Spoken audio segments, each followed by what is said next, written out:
कार्तिक पूर्णिमा पर भूलकर भी ना करें ये काम, वरना रातों रात हो जाओगे कंगाल।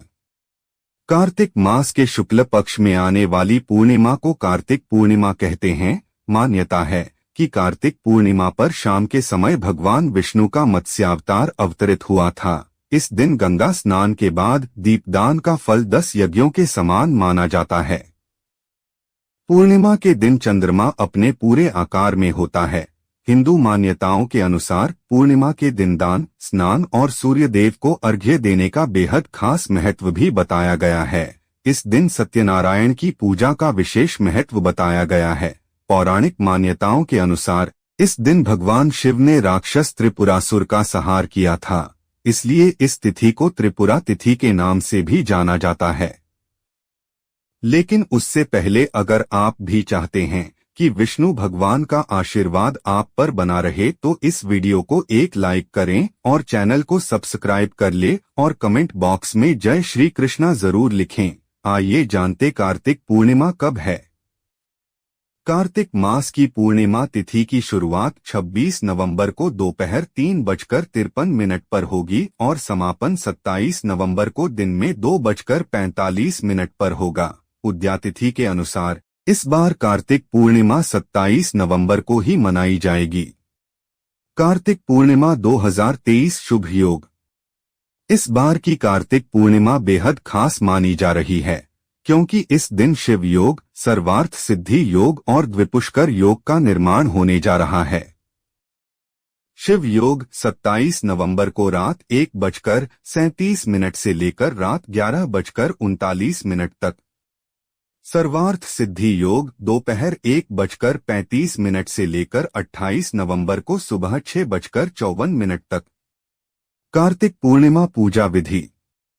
पूर्णिमा के दिन प्रातःकाल जागकर व्रत का संकल्प लें और किसी पवित्र नदी, सरोवर या कुंड में स्नान करें। इस दिन चंद्रोदय पर शिवा, संभूति, संतति, प्रीति, अनुसूया और क्षमा इन 6 कृतिकाओं का पूजन अवश्य करना चाहिए। कार्तिक पूर्णिमा की रात में व्रत करके बैल का दान करने से शिव पद प्राप्त होता है। गाय, हाथी, घोड़ा, रथ और घी आदि का दान करने से संपत्ति बढ़ती है। इस भेड़ का दान करने से ग्रहयोग के कष्टों का नाश होता है।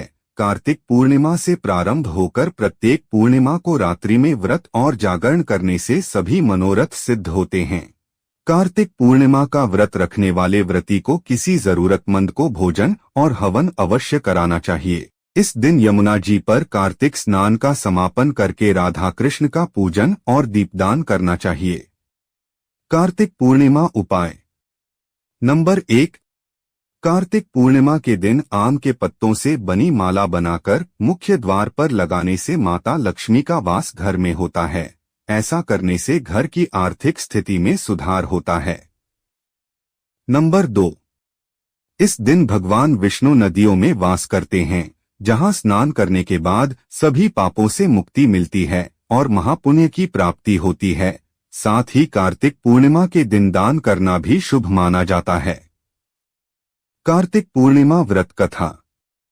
पौराणिक कथा के अनुसार तारकासुर नामक एक राक्षस था। उसके 3 पुत्र थे, तारकक्ष, कमलाक्ष और विद्युन्माली। तारकासुर ने धरती व स्वर्ग पर आतंक मचा रखा था और इससे परेशान होकर देवताओं ने भगवान शिव से उसका अंत करने की प्रार्थना की, जिसके बाद भगवान शिव ने तारकासुर का वध किया और इससे देवता बड़े प्रसन्न हुए। लेकिन उसके 3 पुत्रों को यह सुनकर बड़ा दुख हुआ और उन्होंने इसका बदला लेने के लिए ब्रह्मा जी की तपस्या की।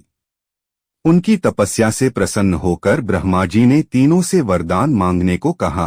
तीनों ने ब्रह्मा जी से अमर होने का वरदान मांगा, लेकिन ब्रह्मा जी ने उन्हें इसके अलावा कोई दूसरा वरदान मांगने को कहा। इसके बाद तीनों ने किसी दूसरे वरदान के बारे में सोचा और इस बार ब्रह्मा जी से 3 अलग नगरों का निर्माण करवाने के लिए कहा, जिसमें सभी बैठकर सारी पृथ्वी और आकाश में घूम सकें। 1000 साल बाद जब हम मिलें और हम तीनों के नगर मिलकर एक हो जाएं और जो देवता तीनों नगरों को एक ही बाण से नष्ट करने की क्षमता रखता हो, वही हमारी मृत्यु का कारण हो। ब्रह्मा जी ने उन्हें ये वरदान दे दिया।